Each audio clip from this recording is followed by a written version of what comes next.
ನಮಸ್ಕಾರ, ನೀವು ನೋಡ್ತಿದ್ದೀರಾ ಸ್ಪೀಡ್ ನ್ಯೂಸ್ ಕನ್ನಡ. ನಾನು ಪ್ರಿಯಾ ಸೋಮೇಶ್. ರೇಣುಕಾಸ್ವಾಮಿ ಕೊಲೆ ಕೇಸ್ನಲ್ಲಿ A1 ಆರೋಪಿ ಆಗಿರುವಂತಹ ಪವಿತ್ರ ಗೌಡ ಅವರ ಮೊದಲ ಗಂಡ ಮಾಜಿ ಪತಿ ನಿಧನವನ್ನ ಹೊಂದಿದ್ದಾರೆ ಅಂತ ಹೇಳ್ಬಿಟ್ಟು ನಿನ್ನೆ ಸೋಷಿಯಲ್ ಮೀಡಿಯಾ ಓಪನ್ ಮಾಡ್ತಂಗೆ ಸಂಜಯ್ ಸಿಂಗ್ ನಿಧನರಾಗಿದ್ದಾರೆ ಅಂತಾನೆ ಸಿಕ್ಕಾಪಟ್ಟೆ ವೈರಲ್ ಆಗ್ತಾ ಇತ್ತು. ಅಷ್ಟಕ್ಕೂ ಸಂಜಯ್ ಸಿಂಗ್ಗೆ ಆಗಿದ್ದೇನು, ಏನಾಗಿ ಅವರು ನಿಧನರಾದರು, ಅವ್ರು ನಿಧನರಾಗಿದ್ದು ನಿಜನ ಸುಳ್ಳ ಅಂತ ನೋಡೋದಾದ್ರೆ ಸುಮಾರು 7 ತಿಂಗಳ ಹಿಂದೆಯೇ ಸಂಜಯ್ ಸಿಂಗ್ ಅನಾರೋಗ್ಯದಿಂದ ಮೃತಪಟ್ಟಿದ್ದಾರೆ ಅಂತ ವರದಿಯಾಗಿತ್ತು. ಈ ಒಂದು ವಿಷಯ ಈಗ ಬಹಿರಂಗವಾಗ್ತಾ ಇದೆ. ರೇಣುಕಾಸ್ವಾಮಿ ಕೊಲೆ ಪ್ರಕರಣದ A1 ಆರೋಪಿಯಾಗಿರುವಂತಹ ಪವಿತ್ರ ಗೌಡಗೆ ಮತ್ತೊಂದು ಆಘಾತ ಎದುರಾಗಿದೆ. ಗಂಡನನ್ನ ಬಿಟ್ಟು ಹೊರಗಡೆ ಬಂದಿರಬಹುದು, ಅಥವಾ ಡಿವೋರ್ಸ್ ಅನ್ನ ತಗೊಂಡಿರಬಹುದು, ಅಥವಾ ಜಗಳ ಆಡ್ಕೊಂಡು ಹೊರಗಡೆ ಬಂದಿರಬಹುದು. ಅದೇನೇ ಆಗಿರಲಿ, ಗಂಡ ಅಂತಂದಾಗ ಹೊರಗಡೆ ಬಂದ್ರೂ ಕೂಡ ಅದೊಂದು ನೋವು ಅನ್ನೋದು ಇದ್ದೇ ಇರುತ್ತೆ. ಗಂಡ ನಿಧನರಾದ ಅಂತಂತ ಕೇಳಿದಾಗ ಯಾವುದೇ ಒಂದು ಹೆಣ್ಣಿಗಾಗಿರ್ಲಿ ನೋವು ಅನ್ನೋದು ಇದ್ದೇ ಇರುತ್ತೆ. ಆರೋಪಿಯಾಗಿರುವಂತಹ ಪವಿತ್ರ ಗೌಡಗೆ ಈಗ ಮತ್ತೊಂದು ಆಘಾತ ಎದುರಾಗಿದೆ. ಪವಿತ್ರ ಗೌಡ ಮಾಜಿ ಪತಿ ಸಂಜಯ್ ಸಿಂಗ್ ನಿಧನರಾಗಿದ್ದಾರೆ ಎಂಬ ಮಾಹಿತಿ ಕೂಡ ಲಭ್ಯವಾಗ್ತಾ ಇದೆ.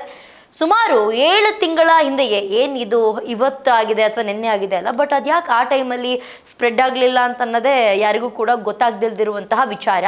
ಸುಮಾರು 6-7 ತಿಂಗಳುಗಳ ಹಿಂದೆಯೇ ಸಂಜಯ್ ಸಿಂಗ್ ಅನಾರೋಗ್ಯದಿಂದ ಮೃತಪಟ್ಟಿದ್ದಾರೆ ಅನ್ನಲಾಗ್ತಾ ಇದೆ. ಈ ವಿಷಯ ಇದೀಗ ಬಹಿರಂಗವಾಗ್ತಾ ಇದೆ. ರೇಣುಕಾಸ್ವಾಮಿ ಕೊಲೆ ಪ್ರಕರಣದಲ್ಲಿ ಮೊದಲ ಬಾರಿಗೆ ಪವಿತ್ರ ಗೌಡ ಅರೆಸ್ಟ್ ಆಗಿದ್ದಾಗ ಮಾಜಿ ಪತಿ ಸಂಜಯ್ ಸಿಂಗ್ ಪವಿತ್ರ ಗೌಡ ಪರವಾಗಿ ಮಾತನಾಡಿದ್ರು. ಆದರೆ ಸಂಜಯ್ ಸಿಂಗ್ ಅವರು ವಿಚ್ಛೇದನದ ನಂತರ ಕುಡಿತಕ್ಕೆ ದಾಸರಾಗಿದ್ರಂತೆ. ಪವಿತ್ರ ಗೌಡ ಈ ರೇಣುಕಾಸ್ವಾಮಿ ಕೊಲೆ ಕೇಸ್ನಲ್ಲಿ ಫಸ್ಟ್ ಟೈಮ್ ಅರೆಸ್ಟ್ ಆಗಿದ್ರಲ್ಲ, ಆ ಟೈಮ್ನಲ್ಲಿ ಸಂಜಯ್ ಸಿಂಗ್ ಅವರು ಇವರು ಪವಿತ್ರ ಗೌಡ ಅವ್ರ ಜೊತೆ ಮಾತನಾಡಿದ್ರು. ಪವಿತ್ರ ಗೌಡನ್ ಜೊತೆ ಅಲ್ಲ, ಪವಿತ್ರ ಗೌಡನ್ ಪರವಾಗಿ ಮಾತನಾಡಿದ್ರು. ಪವಿತ್ರ ಗೌಡ ಆ ಥರದವ್ರಲ್ಲ, ಹಾಗೆ ಹಿಂಗೆ, ಈಗ ಬಂದರೂ ಕೂಡ ನಾನು ಅವಳನ್ನ ನೋಡ್ಕೊತೀನಿ, ಚೆನ್ನಾಗಿ ಬದುಕ್ತೀನಿ, ಹಾಗೆ ಹಿಂಗೆ ಅಂತ ಹೇಳ್ಬಿಟ್ಟು ಸಂಜಯ್ ಸಿಂಗ್ ಮಾತನಾಡಿದ್ರು. ಎಷ್ಟೋ ನಾನಾ TV ಚಾನಲಲ್ಲಿ ಕುತ್ಕೊಂಡು ಮಾತಾಡಿದ್ರು. ಆಗ ಇನ್ನೊಂದು ಕೂಡ ವೈರಲ್ ಆಗಿತ್ತು, ನಿಮ್ಮ ಚಾನಲಿಗೆ ಬರಬೇಕು ಅಂತಂದರೆ 1,000 ರೂಪಾಯಿ ದುಡ್ಡು ಕೊಡಿ, ದುಡ್ಡಿಲ್ದಲ್ಲ ನಾನೇನಕ್ಕೆ ಬರಲಿ, ನಾನೇ ಕಷ್ಟದಲ್ಲಿದ್ದೀನಿ, ಹಾಗೆ ಹಿಂಗೆ ಅಂತ ಹೇಳ್ಬಿಟ್ಟು ಆ ಟೈಮಲ್ಲಿ ಇದೆಲ್ಲ ವೈರಲ್ ಆಗಿತ್ತು. ಒಂದು ಸ್ವಲ್ಪ ದುಡ್ಡು ಕೊಟ್ಟರೆ ನಾನು ಬರ್ತೀನಿ, ನಾನೇನು ಬೇಕೋ ಮಾತಾಡ್ತೀನಿ ನಾನು, ಹಾಗೆ ಹೀಗೆ ಅಂತ ಸಂಜಯ್ ಸಿಂಗ್ ಅವರು ಮಾತನಾಡಿದರು. ಆದರೆ ಸಂಜಯ್ ಸಿಂಗ್ ಈ ಡಿವೋರ್ಸ್ ಆದಮೇಲೆ, ಪವಿತ್ರ ಗೌಡನ ಜೊತೆ ಡಿವೋರ್ಸ್ ಆದ ನಂತರ ಕುಡಿತಕ್ಕೆ ಒಳಗಾಗಿದ್ರು. ಬೇಕಾಬಿಟ್ಟಿಯಾಗಿ ಕುಡಿತಕ್ಕೆ ಒಳಗಾಗಿದ್ರು, ಕುಡಿತಕ್ಕೆ ದಾಸರಾಗಿದ್ರಂತೆ. ಈ ಒಂದು ಕಾರಣದಿಂದಲೇ ಸಂಜಯ್ ಸಿಂಗ್ ಮೃತಪಟ್ಟಿದ್ದಾನೆ ಅಂತ ವರದಿಯಾಗಿದೆ.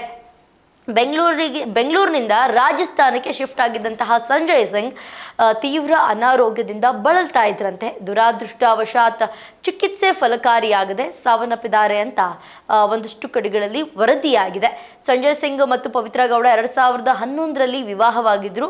ಅದಾದ ನಂತರ ಕಾರಣಾಂತರಗಳಿಂದ ಇಬ್ಬರಿಗೂ ಒಟ್ಟಿಗೆ ಬದುಕಕ್ಕೆ ಇಷ್ಟ ಇಲ್ಲದಲೆ 2011ರಲ್ಲಿ ಮದುವೆ ಆದವರು ಒಂದು ಮಗು ಕೂಡ ಜನ್ಮವನ್ನ ಕೊಡ್ತಾರೆ, ಹೆಣ್ಣು ಮಗುಗೆ.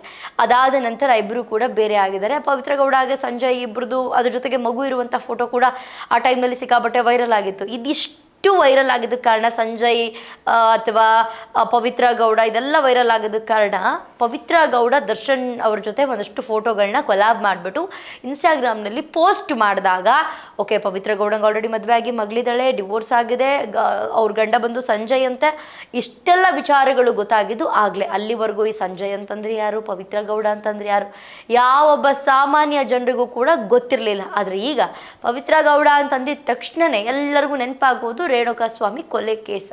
ಇದಿಷ್ಟು ಈಗ ಸದ್ಯಕ್ಕೆ ವೈರಲ್ ಆಗ್ತಿರುವಂತಹ ವಿಚಾರ. ಕುಡಿತಕ್ಕೆ ಒಳಗಾಗಿ ಸಂಜಯ್ ಸಿಂಗ್ ಸಾವನ್ನಪ್ಪಿದ್ದಾರೆ, ಅಂದರೆ ನಿಧನರಾಗಿದ್ದಾರೆ. ಈಗ ಪವಿತ್ರ ಗೌಡ ಪಾಪ ಜೈಲಿನಲ್ಲಿದ್ದಾರೆ. ಅವ್ರಿಗೆ ಗೊತ್ತಿದೆಯೋ ಗೊತ್ತಿಲ್ವ ಈ ವಿಚಾರಗಳು, ಕಾದು ನೋಡ್ಬೇಕು. ಇದು ಮುಂದೆ ಅಟ್ಲೀಸ್ಟ್ ಇದಕ್ಕೇನಾದರೂ ಗೊತ್ತಾಗಿ ಏನಾದರೂ ಕಾರ್ಯಗೀರ್ಯ ಮಾಡೋಕ್ಕೆ ಏನಾದರೂ ಹೋಗ್ತಾರ, ಕಾದು ನೋಡಬೇಕು.